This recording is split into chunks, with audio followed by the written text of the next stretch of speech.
him hold up. Yeah.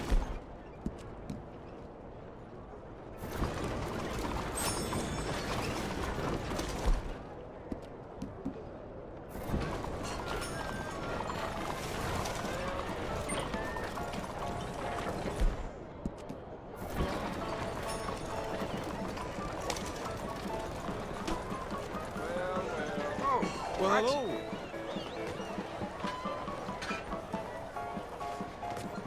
Bonjour, monsieur. Tony's ticket, please. You'll find the show in either of the doors beside me.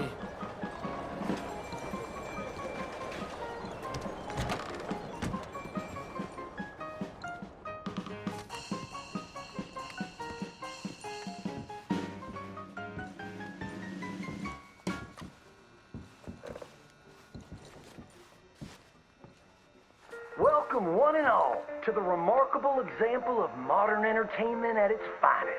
Now, most of you young'uns, I'm sure, know about our great national hero and pioneer, Josiah Blackwater.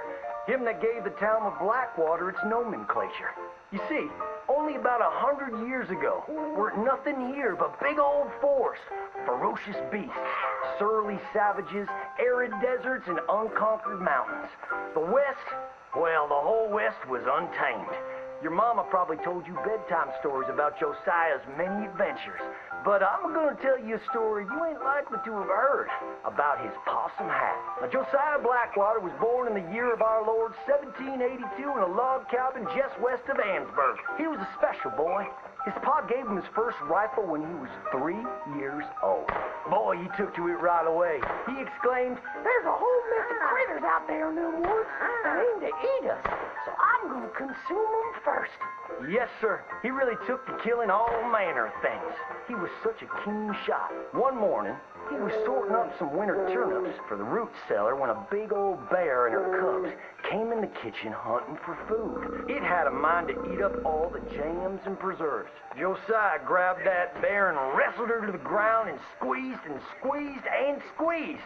He whooped the tar clean out of that big old critter. Then he tied her up and grabbed them cubs and ground them into sausages while the mama bear watched. That's fine eating. His ma and pa knew right then he was cut out to be the finest wild frontiersman that ever drew breath. But first, they wanted him to get some book learning.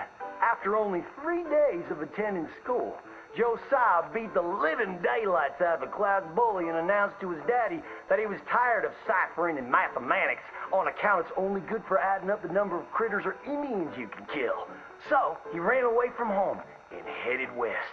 Now, these lands were occupied by savages then, and when Josiah Blackwater came scouting through, he recognized it to be a land of splendor, wasted on those that couldn't appreciate it on account of worshiping false idols. He got rid of all them pesky buffalo, and thereby ensured those infernal Injuns didn't have nothing to eat.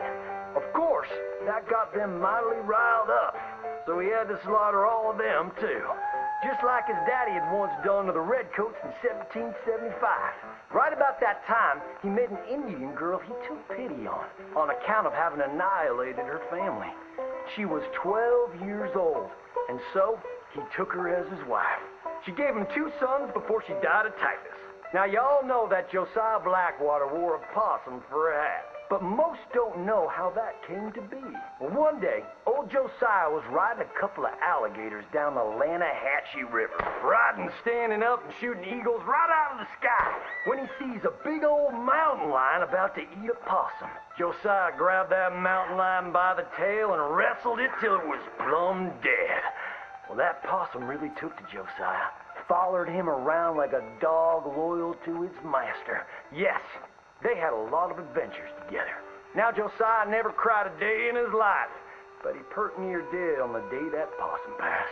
For they were mighty fine friends. So he skinned it and made it into a hat. Back in them days, a possum skin was as good as money, but he never parted with that hat, not even for $10. Once he founded the town of Blackwater, he sent word for settlers to come. It was the last stop in the west before San Francisco. He met a girl by the name of Rufina Helsby at a barn dance one night, took her as his wife, and settled down. Built himself a cattle empire and had 14 youngins. But Josiah Blackwater wasn't the home-loving kind, and he grew mighty restless. One day on the courthouse steps, he announced, "You may all go to hell, and I will go to Saint Denis." And so he did. Enjoyed French pursuits of strumpets and wanton gluttony, which is where he came upon the idea of running for Congress.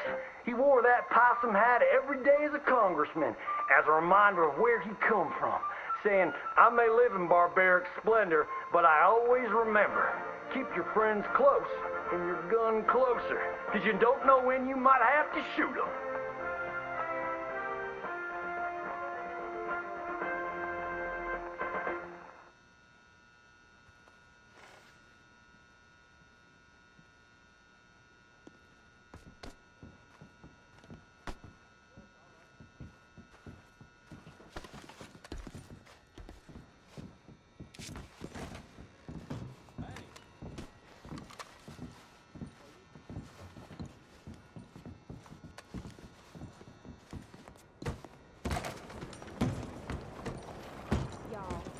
Gossip or anything? Goodbye now. We'll see you next time. No harm done.